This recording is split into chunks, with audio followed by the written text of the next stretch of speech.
నీకు తెలియదు ఆయన మాట్లాడినట్టు. నీ కోసం, నీ పక్షంగా ఆయన మాట్లాడాల్సిన వాళ్ళతో మాట్లాడతాడు. ఆయన చేయాల్సిన విధంగా కార్యాలు చేస్తాడు. ఆయన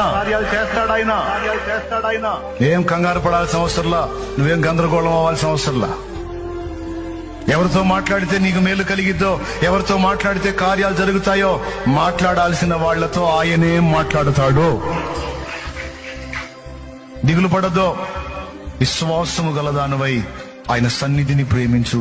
విశ్వాసము గలవాడవై ఆయన సన్నిధికి చేరి నీ బాధ, గోడు, వేదన అంతా చెప్పు చెప్పు చెప్పు.